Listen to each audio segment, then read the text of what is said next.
Hello friends, welcome to the live session of Adda 24/7 channel. My name is Maipal Singh. Today I'll teach you quadratic equations. Quadratic equations एक ऐसा topic है जो हर exam के लिए बहुत ही important है और इस बार आरआरबी क्लर्क्स में भी क्वाड्रेटिक इक्वेशन पूछा गया था जो पहले कभी नहीं आता था। तो अब आईबीपीएस क्लर्क के लिए भी आपको क्वाड्रेटिक इक्वेशन बहुत अच्छे से पढ़ लेना चाहिए।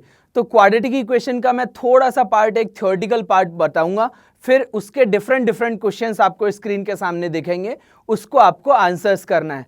तो सबसे पहले मैं एक थ्योरेटिकल कॉन्सेप्ट बता रहा हूं आपको जो कई बार यूज आता है और किस तरीके से फैक्टराइज करना चाहिए, जल्दी से जल्दी फैक्टराइज करने का क्या तरीका हो सकता है क्वाड्रेटिक इक्वेशंस को सॉल्व करने के लिए। Okay, good afternoon everyone. Now we will see what is quadratic equations.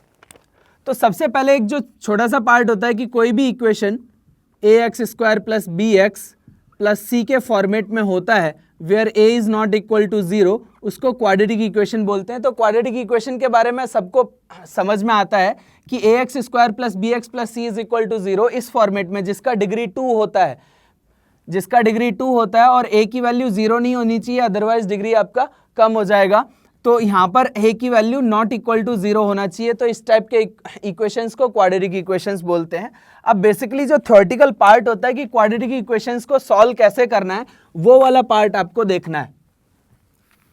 तो एक जो भी क्वाड्रेटिक इक्वेशन है आपके पास, सपोज ax² + bx + c = 0, इसके रूट्स का जो वैल्यू होता है, रूट्स का जो साइन होता है वो b और c की वैल्यू पर डिपेंड करता है।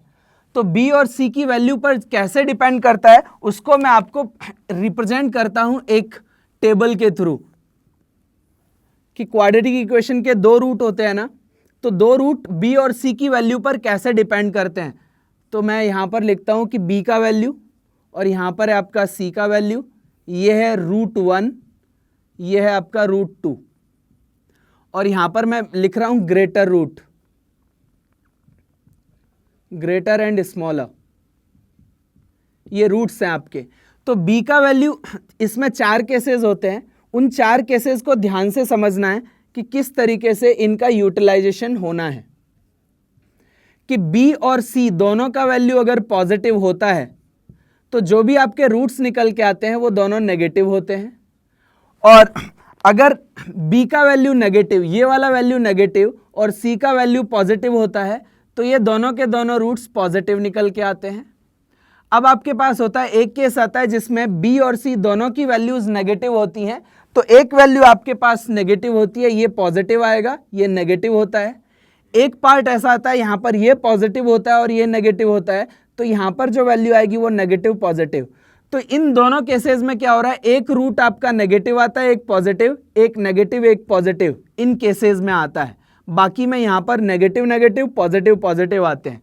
अब ये किस तरीके से सॉल्व करना होता है वो मैं आपको बताता हूँ।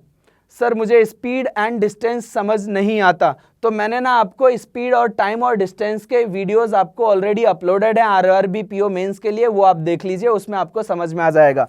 अभी हम क्वाड्रेटिक इक्वेशंस कर रहे हैं तो आप उसी पर ध्यान रखें। तो आपके पास है कि आपके पास अगर b और c का जो वैल्यू है वो पॉजिटिव पॉजिटिव होगा तो जो इसके रूट होते हैं वो नेगेटिव नेगेटिव निकलते हैं। इस केस में दोनों रूट पॉजिटिव होते हैं, जहां पर ये नेगेटिव हो और ये पॉजिटिव हो। This is the second case. Third case है, ये दोनों वैल्यूज नेगेटिव होंगी तो एक पॉजिटिव एक नेगेटिव आता है। एक यहाँ पर पॉजिटिव हो और c का जो वैल्यू है वो नेगेटिव हो, तो एक नेगेटिव और एक पॉजिटिव रूट निकल के आते हैं। इनका यूज क्या होगा वो अभी मैं आपको बताता हूं। अब हर एक टाइप का, ये 4 केसेस हैं, चारों केसेस को सॉल्व करने का तरीका देखते हैं कि जल्दी से जल्दी इन केसेस को सॉल्व कैसे किया जा सकता है। कि पहला एक एग्जांपल ले रहा हूं मैं, x² + 19x + 60 = 0। तो आपके पास जो b की वैल्यू है, दिस इज b और दिस इज c, तो दोनों पॉजिटिव हैं, तो इनके जो रूट आएंगे वो दोनों नेगेटिव आएंगे। जो r1 और r2 या इसके जो फैक्टर रूट्स की वैल्यू जो होगी वो दोनों की नेगेटिव होगी, ये आपको प्रॉपर्टी से पता लग गया था। अब इसको जल्दी से जल्दी सॉल्व कैसे करना है वो आपको देखना है। सॉल्व करने का क्या तरीका होता है, अगर इसके आगे कोफिशिएंट 1 होता है तो आपके पास ये वाले जो वैल्यूज है ना, इसको फैक्टराइज करने के लिए आप ये ध्यान में रखिए, this is the value of a into B including this part, और this is the value of a plus B.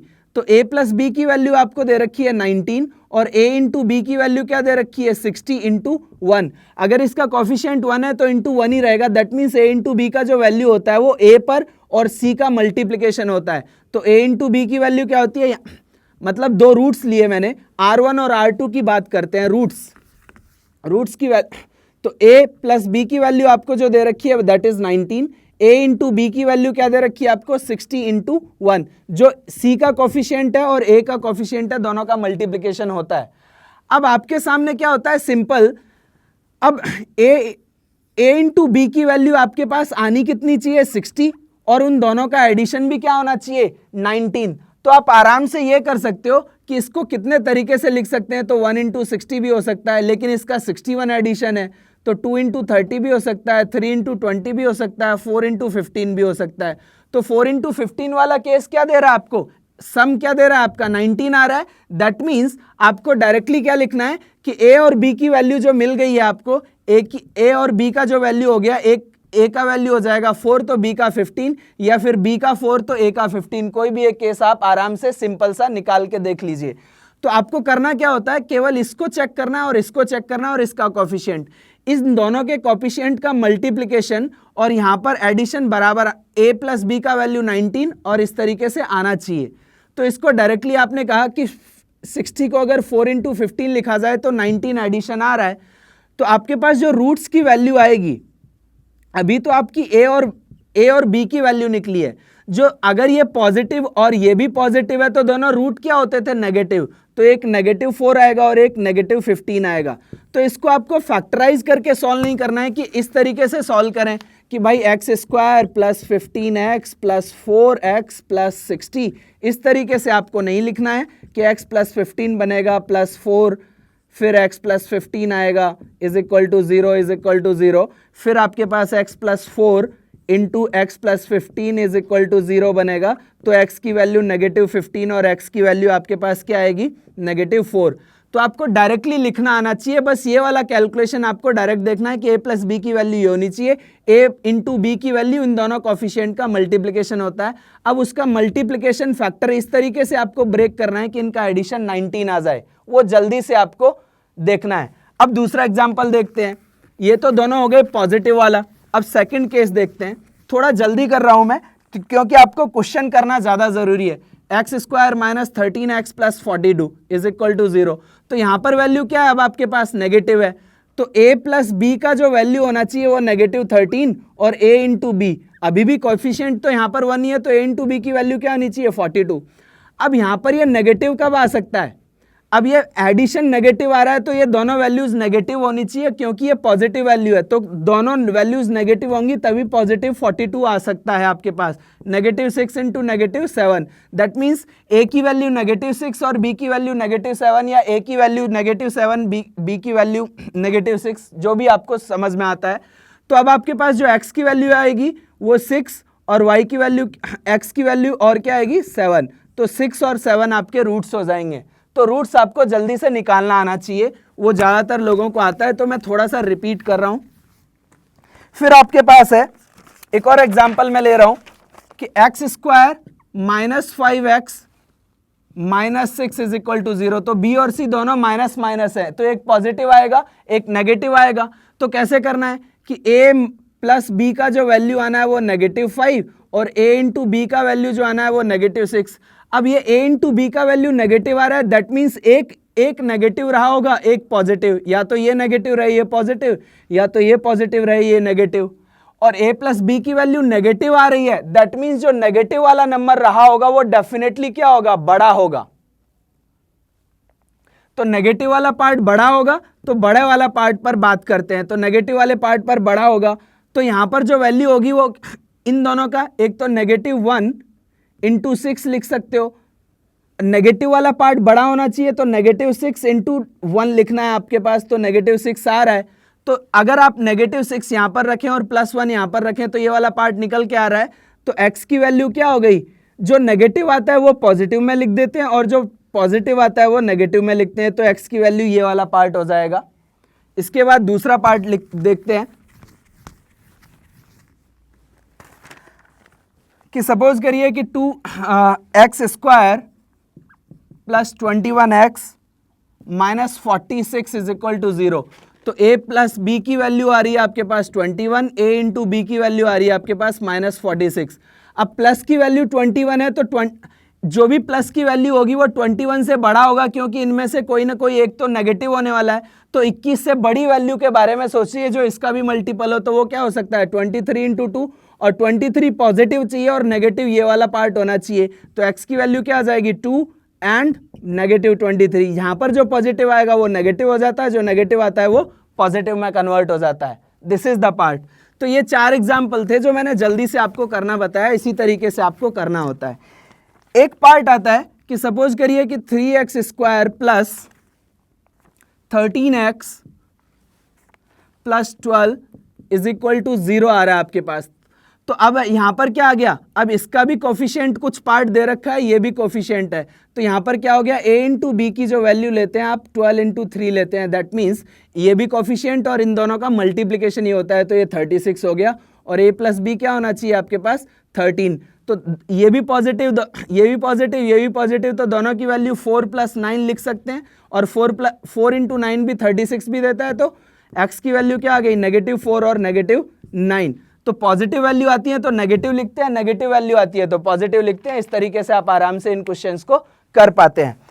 तो अब आपके पास क्या हो गया कि x की वैल्यू आपने क्या निकाली -4 और यहां से निकाला -3, लेकिन आपके सामने एक कोफिशिएंट में ये 3 था ना, तो इससे भी इसको डिवाइड करना पड़ता है आपको। तो आपकी एक्चुअल वैल्यू आ गई -4/3, -3। तो this is the actual value of x। तो जो आपके पास x² के आगे जो कोफिशिएंट होता है उसको फिर डिवाइड करके भी लिख दीजिए, तो आप आसानी से कैलकुलेट कर पाते हैं। तो यहां पर जो ये वैल्यू निकल के आएगी कोफिशिएंट से भी डिवाइड करना कंपलसरी होता है आपके लिए। एक और एग्जांपल देखते हैं जो रूट्स में इक्वेशंस आती हैं उसके बेसिस पर। रूट्स में इक्वेशंस आती हैं, suppose x² plus 14 √2x plus 96 is equal to 0। ऐसा कोई क्वेश्चन आता है आपके पास, x² प्लस 14 √2x प्लस 96। तो a इंटू बी की जो वैल्यू है आपके पास वो तो है 96, ठीक है। अब आपको क्या करना है कि जो रूट वाला पार्ट है ना, रूट वाले पार्ट से इसको डिवाइड कर दीजिए, तो a इंटू बी की वैल्यू मिल गई आपको, दैट इज 48। अब a प्लस बी की वैल्यू जो होती है वो ये वाला पार्ट होता है जो रूट के बाहर लिखा हुआ है। तो a प्लस बी क्या चाहिए आपको 14। तो 48 का मल्टीप्लाई a इंटू बी का मल्टीप्लाई 48 होना चाहिए, एडिशन 40। तो आपके पास क्या हो जाएगा 6 और 8। तो आपके पास a की वैल्यू जो आ गई वो 6, इसकी वैल्यू आ गई 8, या फिर उल्टा भी लिख सकते हो। तो अब आपके पास a और b की वैल्यू तो आ गई, बट x के पार्ट में क्या आया होगा, तो ये जो रूट वाला पार्ट है वो इसके साथ ऐड करके लिख दीजिए। तो आपके पास क्या आएगा -8 √2 इज इक्वल टू -6 √2। तो ये जो √2 का डिवीजन किया था तो इसकी वैल्यू को डिवाइड करके यहां पर लिखिए, और ये जो एक्स्ट्रा पार्ट लिखा हुआ है इसको a प्लस बी की वैल्यू लीजिए। तो आपके पास 6 और 8 निकल के आया। अब जो रूट है उसके साथ इनको लिखिए साइन चेंज करके, तो आपको डायरेक्टली आराम से क्लियर हो जाता है कि किस तरीके से इनकी वैल्यूज कैलकुलेट करते हैं। मैं एक और एग्जांपल सॉल्व कर रहा हूं आपके लिए इस टाइप का, आई होप ये आपको क्लियर हो रहा होगा। तो एक और एग्जांपल दे रहा हूं तो आपको और अच्छे से समझ में आएगा। आपके पास है 3x² minus 16 √3 x plus 48 is equal to 0। अब आपके पास क्या है, नेगेटिव साइन यहां पर है और ये पॉजिटिव है, तो दोनों रूट पॉजिटिव पॉजिटिव आने वाले हैं। तो अब आप देखिए कि यहां पर a इंटू बी का वैल्यू क्या होगा, एक तो होगा 48 इंटू 3, क्योंकि इन दोनों का मल्टीप्लीकेशन करके लिखा जाता है, और वैल्यू बीच में क्या है, रूट में भी जो पार्ट दे रखा है उसको डिवाइड करना होता है। तो a इंटू बी की वैल्यू हो गई 48, और a प्लस बी की वैल्यू क्या है आपके पास -16। तो -16 आ रहा है, तो ये दोनों वैल्यू नेगेटिव रही होंगी तभी तो पॉजिटिव वैल्यू दे रहा है। दैट मीन्स एक तो -4 हो जाए और एक -12 हो जाए तो आपके पास -16 आ सकता है। तो -4 और -3 आ गया। अब देखिए कि x की वैल्यू आ गई -4 एंड नेगेटिव, आप पॉजिटिव हो जाएगा +12, क्योंकि नेगेटिव आता है तो पॉजिटिव लिखते हैं और पॉजिटिव आता है तो नेगेटिव लिखते हैं। अभी आपके पास क्या आया था, नेगेटिव नेगेटिव आया था, तो 4। और इसके नीचे आपको और क्या लिखना पड़ेगा, देखिए पहले 4 लिखेंगे, इसके साथ में √3 लिखना होता है, और अगर आपके पास कोफिशिएंट में a की भी कोई वैल्यू है तो उसको नीचे लिखते हैं। अब आपके पास है 12, फिर √3 को साथ में लिखेंगे, अपॉन में भी 3 रहेगा, तो इसको ऐसे भी लिख सकते हो कि 4/√3, 12/√3, क्योंकि √3 से ये √3 टाइम्स कट भी जाता है। तो 6 आपके पास हो गया 12/√3, 4/√3 is the right answer for the values of x। Directly अब आप सीधे के सीधे क्वेश्चन पर आइए। पहला क्वेश्चन आपके सामने है, आपके सामने क्वेश्चन है x² - 19x + 84 is equal to 0, y² - 25 + 156 is equal to 0। अब आपको क्वेश्चंस में आंसर किस तरीके से देना है वो दे रखा है कि अगर x की वैल्यू ग्रेटर आती है y से तो a आंसर देना है, फिर x greater than equal to y आता है तो b आंसर देना है, x y से छोटा आता है तो c आंसर देना है, x is smaller and equal to y आता है तो d answer. If x is equal to y और relationship can not be established तो आपको आंसर देना है आपके पास। तो आपके पास पार्ट आ गया, तो x is equal to y आए या फिर relationship can not be determined, उसके लिए आंसर देना होगा आपको e। तो what is the answer for this question, जल्दी से आप बताइए।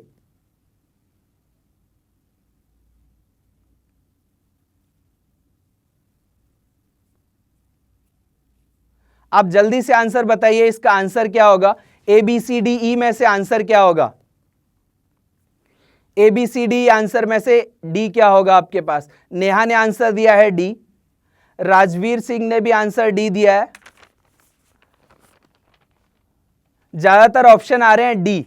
तो जैसे ही अब डी आंसर है आपका, तो आपके आंसर्स के अकॉर्डिंग इसको क्वेश्चन को सॉल्व करने की कोशिश करते हैं। अब आप बोर्ड पर देखिए कि आपके पास सामने क्वेश्चन क्या दे रखा है, x² - 19x + 84 is equal to 0, फिर दे रखा है y² - 25y + 156 is equal to 0।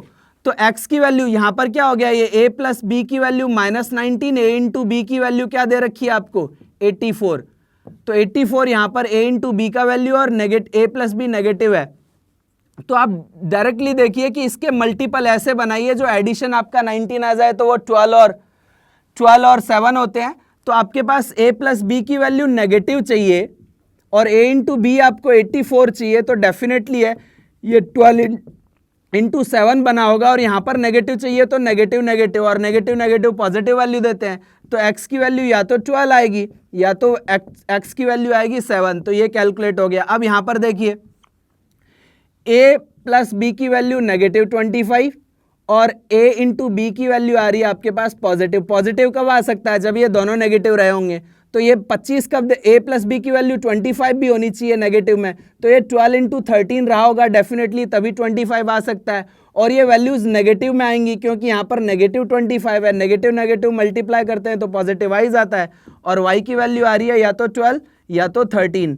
तो अब इसमें रिलेशनशिप बनाते कैसे हैं, x की दोनों वैल्यूज को y की दोनों वैल्यूज के साथ कंपेयर करते हैं।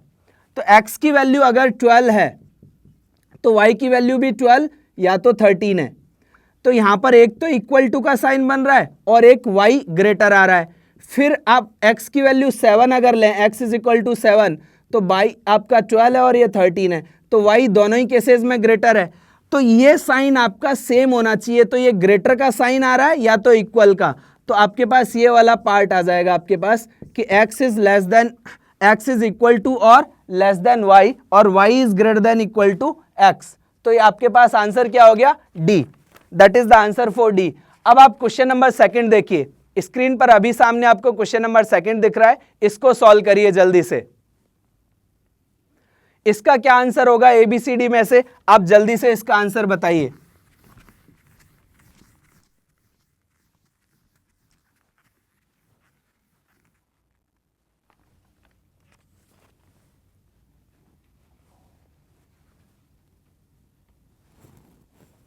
क्वेश्चन नंबर 2 आपके सामने क्यूब के फॉर्मेट में है, एक स्क्वायर के फॉर्मेट में है। आंसर क्या होगा जल्दी से आप बता दीजिए।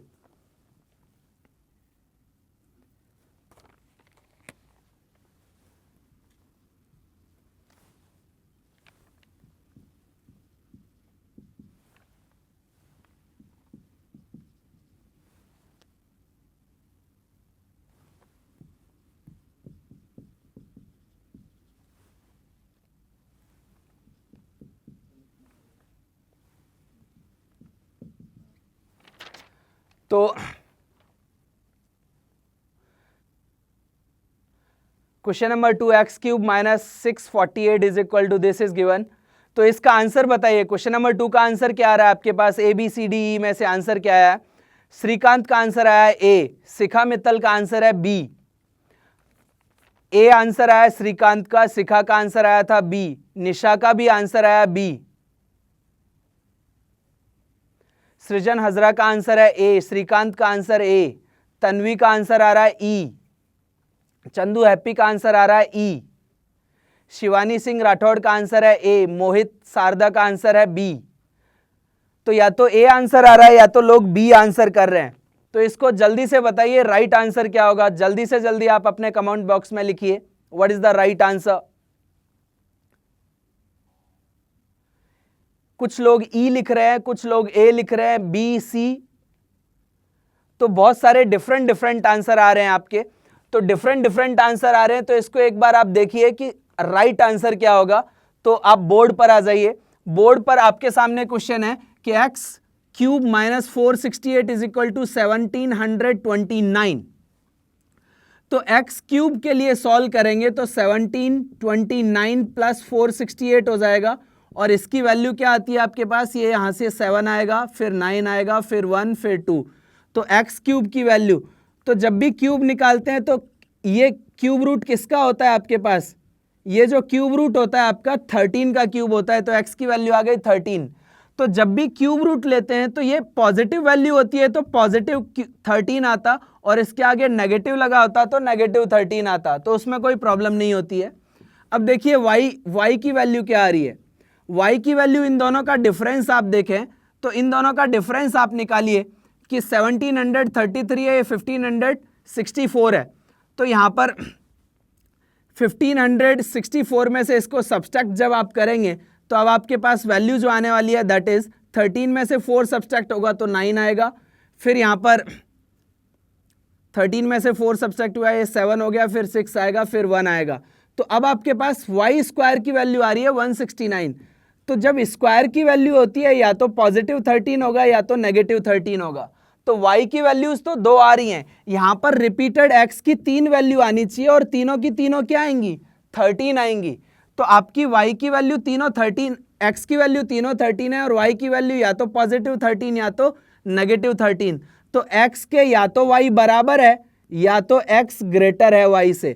तो आपका जो आंसर होना चाहिए वो क्या होना चाहिए? x is greater than equal to y। अब x is greater than equal to y किस ऑप्शन में था आपके पास? बी ऑप्शन में। तो आपका आंसर क्या होना चाहिए? बी। तो अब तीसरा क्वेश्चन देखिए आपकी स्क्रीन के सामने आ जाएगा।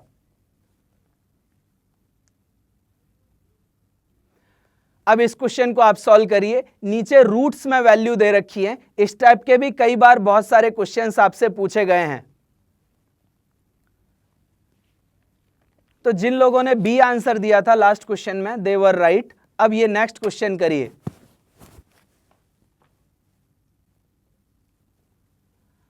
अमन भगत, नवीन जैन ने आंसर दिया x is equal to Y for this question. Shakti Agrawal ने, प्रभिथा ने आंसर दिया है x is greater than equal to Y. Aman Bhagat का आंसर है बी। आकाश मंदार का answer x is greater than equal to Y. x is greater than equal to Y होगा for sure. Okay, जल्दी से आप सॉल्व करिए क्योंकि इतना टाइम नहीं लगना चाहिए। मुश्किल से आपको एक क्वाड्रेटिक इक्वेशन को क्वेश्चन को सॉल्व करने में 40 to 45 सेकेंड लगने चाहिए। जल्दी से क्वेश्चन सॉल्व हो जाता है आपका। क्वेश्चन नंबर 3 का आंसर करिए जल्दी से। सुमेश एस का आंसर आया ई, सृजन हजरा का भी आंसर आया ई, सौरभ चौरसिया ने आंसर दिया x is equal to Y, Shikhar ने भी आंसर दिया ई, शिखा मित्तल का भी आंसर आया x is equal to y. जल्दी से आप अपना आंसर कमेंट बॉक्स में लिख के दे दीजिए।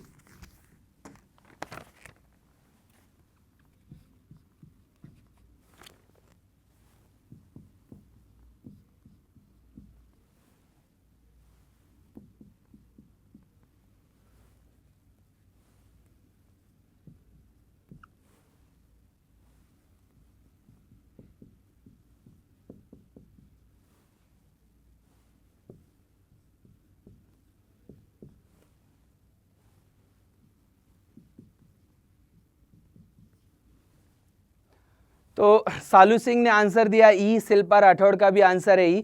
तो most of the students are giving answer as ई।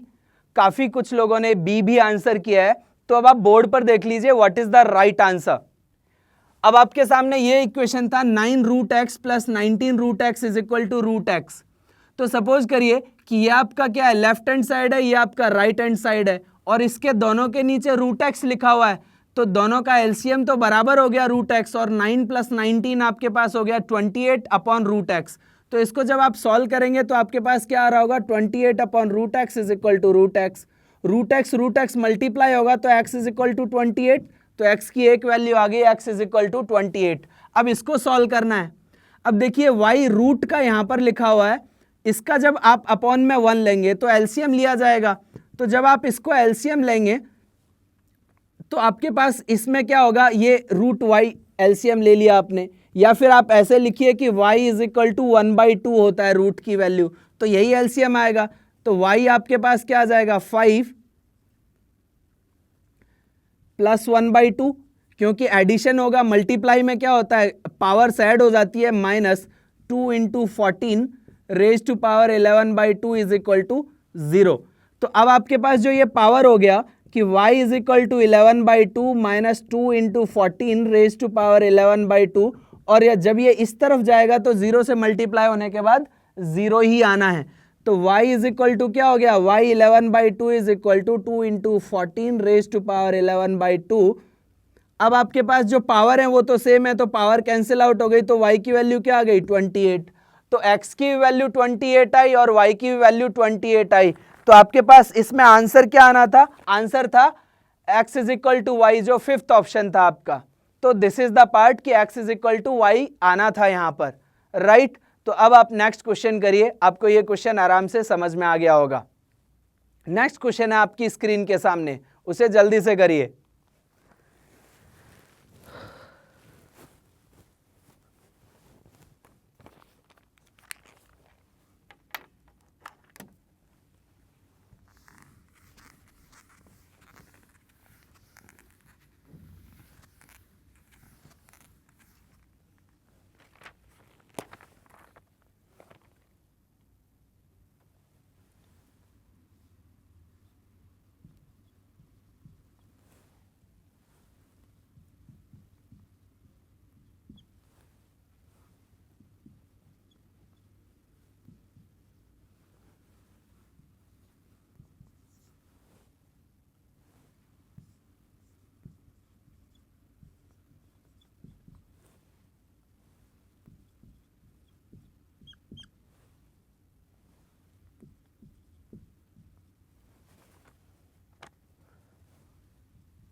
शिखर सहगल ने आंसर दिया है ए।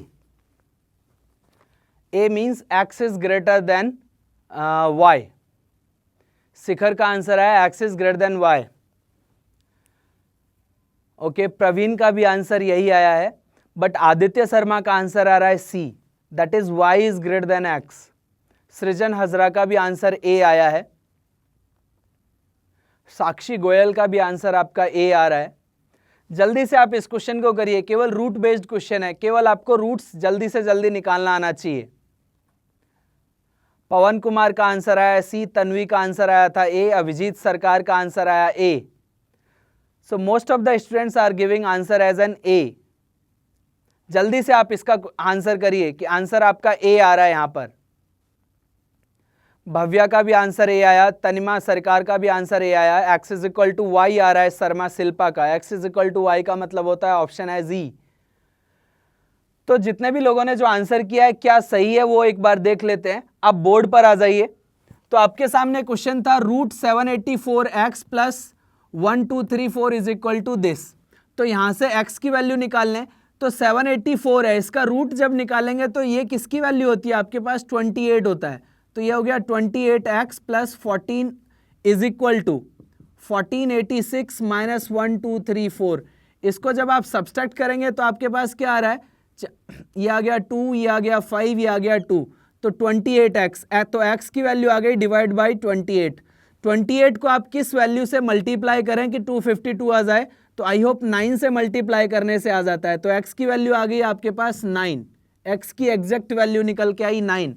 अब 1089 किसका क्यूब होता है, जैसे ही आप 32 वाली रेंज में जाते हैं तो 1000 से ऊपर आने लगता है, तो 32 का होता है 1024, तो 33 का होता है 1089, और इसके शॉर्टकट्स भी होते हैं जो आपको याद है। तो आपके पास आ गया 33y is equal to 2345 minus 2081। तो 33y, अब इसको सब्सट्रैक्ट करेंगे तो आपके पास क्या आ जाएगा यहाँ से, तो 2345 में से इसको सब्सट्रैक्ट करिए, इन दोनों को सब्सट्रैक्ट करेंगे तो 4 आएगा, यहाँ पर ये 14 तो 6 आ जाएगा, यहाँ पर 0 है और ये 1 तो 264 आने वाला है। तो y is equal to 264 divide by 33। अब 33 को 8 से मल्टीप्लाई करें तो लास्ट में 3 को 8 से मल्टीप्लाई करें तो लास्ट में 4 आता है, तो 8 से मल्टीप्लाई करके देखिए, हाँ 33 से ये 8 टाइम्स जाएगा, तो y की एग्जैक्ट वैल्यू आ गई 8। तो अब आपके पास आंसर क्या है, x is greater then y, x is greater then y, और x in greater than y किस ऑप्शन में आपको दे रखा था, आंसर था आपका फर्स्ट, तो आंसर इज ए। अब नेक्स्ट क्वेश्चन देखिए आपकी स्क्रीन के सामने है। Next question, question number 5।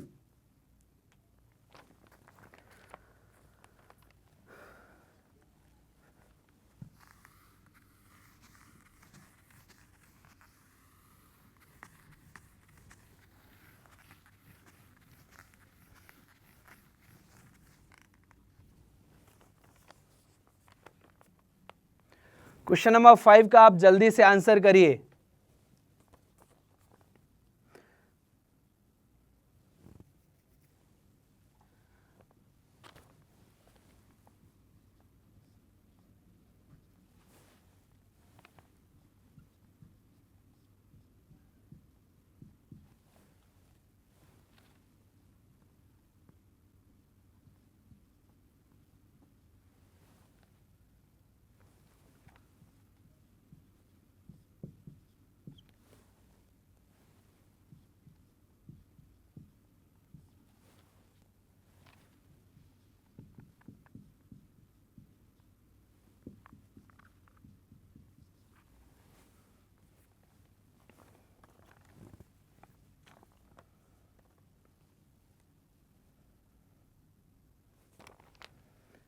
तो बहुत सारे लोग ए आंसर किया है, शिखा का आंसर आया था x is greater than Y, a that is ए।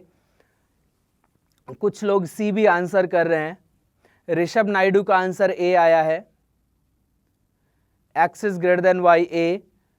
चांदनी शेख का भी आंसर ए ही आया है। तो most of the students are giving answer as an A. तो ज़्यादातर लोग उपवन का आंसर सी आ रहा है जो डिफर है बाकी लोगों से। शुभाशीष नायक का भी answer X is greater than Y आ रहा है, X is less than Y आ रहा है, दैट इज सी। तो कुछ लोगों का आ रहा है सी और कुछ लोगों का आ रहा है ए। तो अब राइट आंसर देखते हैं कि राइट आंसर क्या रहा होगा। तो एक बार आप बोर्ड पर देख लीजिए, बोर्ड पर आपको जो पार्ट दिखेगा उसमें आपका सॉल्यूशन होगा। तो आप बोर्ड पर आ जाइए। बोर्ड पर है आपके पास सॉल्यूशन कि जो ये वाला पार्ट है तो जब भी आपको ऐसा कुछ दिखता है ना कि नीचे रूट लिखा हुआ है, ये पहला इक्वेशन मैं यहां पर सॉल्व कर रहा हूं, रूट लिखा हुआ है, तो आप राइट हैंड साइड और लेफ्ट हैंड साइड दोनों में रूट से मल्टीप्लाई कर दो। तो दोनों में रूट से मल्टीप्लाई कर दोगे तो रूट से रूट कैंसिल आउट होके 12 देगा, माइनस 23 रूट से रूट कैंसिल आउट हो गया होगा, और 5 root x into root x हो जाएगा। मैंने दोनों तरफ रूट से मल्टीप्लाई कर दिया है। मल्टीप्लाई करने से होगा क्या, रूट वाला पार्ट ही कैंसिल आउट हो जाएगा। जब भी कुछ ऐसा दिखता है आप आराम से ये वाला पार्ट करिए। तो अब आपके पास क्या आ गया, -9 is equal to 5x, root into root का मल्टीप्लीकेशन हो गया x। तो x की वैल्यू आ रही है -9/4, दैट इज -1.8। ये तो आ गई x की वैल्यू। अब देखिए y की वैल्यू के लिए मैं सॉल्व करता हूं। इस इक्वेशन को मैं यहां पर सॉल्व कर रहा हूं। अब यहां पर भी तो रूट दिख रहा है ना आपको, और नीचे आपके पास क्या है, 12 है, तो एलसीएम ले सकते हो। या तो एलसीएम ले लो, या तो ये जो रूट वाला y है क्रॉस मल्टीप्लाई करोगे तो रूट y का मल्टीप्लाई होने वाला आपको दिख ही रहा है। तो आप इसमें क्या करिए, एलसीएम ले लो कि 12 एलसीएम ले लिया, तो root y -5 root y is equal to 1/√y। अब क्रॉस मल्टीप्लाई होगा तो क्या होगा, y माइनस 5y, क्योंकि रूट y का मल्टीप्लाई होना है तो ये भी y में कन्वर्ट हो जाएगा, ये भी y में कन्वर्ट हो जाएगा, इज इक्वल टू 12। तो x की वैल्यू आपके पास क्या आने वाली है, y की value -4y is equal to 12, तो y इज इक्वल टू क्या आने वाला है, -3। यहाँ पर x की वैल्यू आई है -1.8 और यहाँ पर आया है -3। तो जो नेगेटिव में वैल्यू होती है, जो छोटी होती है वो बड़ी होती है। नेगेटिव में जो वैल्यू होती है वो क्या होती है, आपके पास है ये 12 माइनस 23, तो 12 माइनस 23 करेंगे आपके पास आने वाला था 11, राइट, दिस इज 11, कि 12 माइनस करिए 11, तो 11 आएगा। तो 11 भी अगर आपके पास आ रहा है तो ये आपके पास 2.2 आने वाला था। आई करेक्ट माई सेल्फ, 11/5 आना चाहिए था, ये गलत हो रहा था। तो जितने भी लोगों ने देखा है उन्होंने सही पकड़ा है। तो -2.2 आना था, या तो y की वैल्यू क्या आनी थी, -3 आनी थी, राइट। तो -2.2 बड़ा होता है इन कंपैरिजन टू -3। तो नेगेटिव में जितनी वैल्यू छोटी होती है वो उतनी ही बड़ी होती है। तो यहां पर जो आंसर आने वाला था वो क्या था, x is greater then y, ये आपका राइट आंसर था। तो आई होप अब आपको समझ में आ गया होगा। तो अब आप नेक्स्ट क्वेश्चन देखिए, आपकी स्क्रीन के सामने नेक्स्ट क्वेश्चन है, question number 6।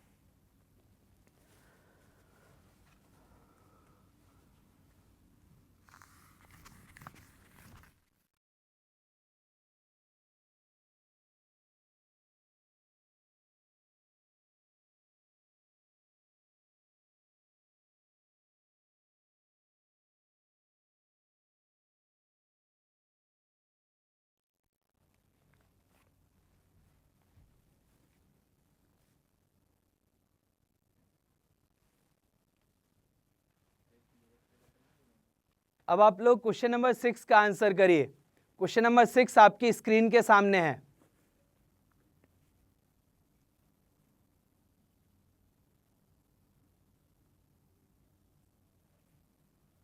Question number 6 screen के सामने है आपके, आप उसको सॉल्व करिए। What is the answer.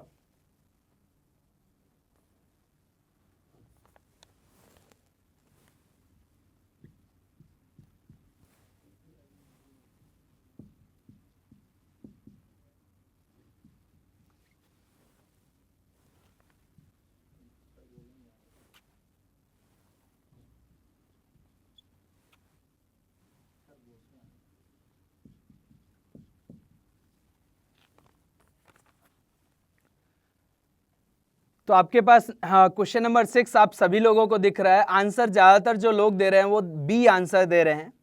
तो बी आंसर आपके सामने ज्यादातर लोगों का है। तन्वी ने लिखा है नो रिलेशन, तो बी ऑप्शन ज्यादातर लोग लिख रहे हैं इस क्वेश्चन में। तो आप देखिए, अब आप बोर्ड पर आ जाइए राइट आंसर के लिए कि what is the right answer. तो x² - 11x + 24 is equal to आपके पास दे रखा है 0। तो पहली इक्वेशन को सॉल्व करने के लिए यहां पर क्या हो गया कि a इंटू बी की वैल्यू 24 और a प्लस बी की वैल्यू क्या है -11, कोफिशिएंट इसके आगे तो इंटू 1 ही है, तो इंटू करने का कोई मतलब नहीं है। और a और b की ऐसी वैल्यू जो 24 आपका मल्टीप्लीकेशन आता हो और a प्लस बी -11 आ रहा हो, तो ये दोनों नेगेटिव में आएंगे क्योंकि यहाँ पर -11 है। तो आपके पास या तो -8 और -3 का मल्टीप्लाई किया जाए तो वो वैल्यूज आ जाती हैं। तो x की वैल्यूज तो डायरेक्टली आपने कैलकुलेट कर ली कि या तो 8 आएगा या तो आपका पार्ट आएगा 3। अब y की वैल्यू कैलकुलेट करते हैं। तो y की वैल्यू कैलकुलेट करेंगे तो a इंटू बी का वैल्यू क्या दे रखा है 9 इंटू 2 दैट इज 18 है।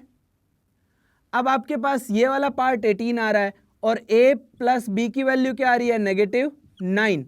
तो अब ये -9 आ रहा है और ये पॉजिटिव आ रहा है, दैट मीन्स ये दोनों वैल्यूज नेगेटिव रही होंगी, तभी आपके पास मल्टीप्लिकेशन दो वैल्यूज का पॉजिटिव आ सकता है और दो वैल्यूज नेगेटिव वैल्यूज को ऐड करते हैं तो नेगेटिव वैल्यूज आ जाती है।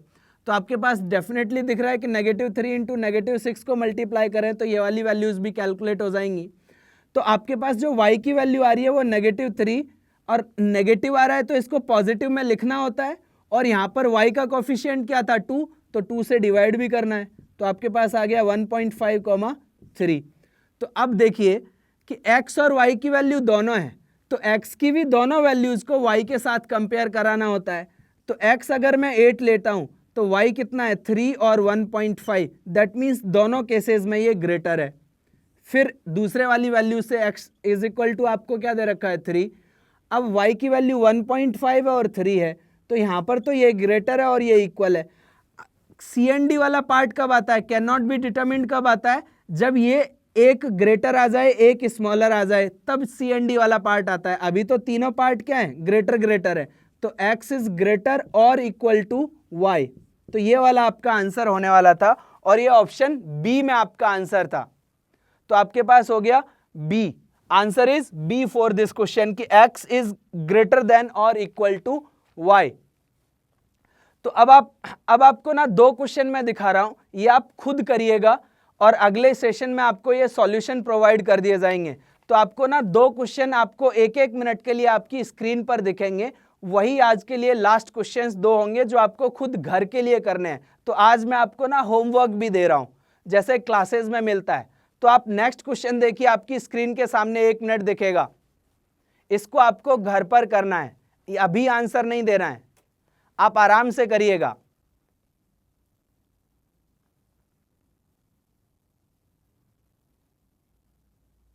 ये क्वेश्चन आपको 30 सेकंड्स तक दिखेगा, आप नोट कर लेना, आंसर क्या रहेगा वो डिस्कशन करके मैं आपको नेक्स्ट क्लास में बता दूंगा।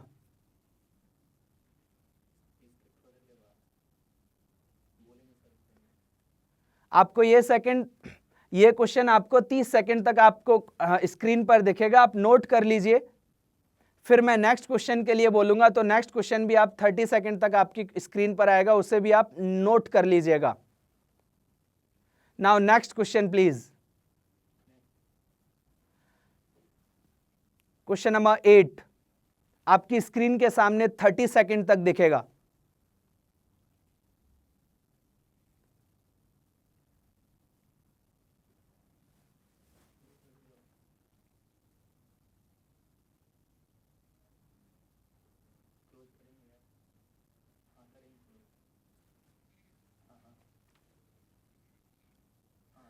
तो 8th क्वेश्चन भी आपको स्क्रीन के सामने दिख गया है, ठीक है।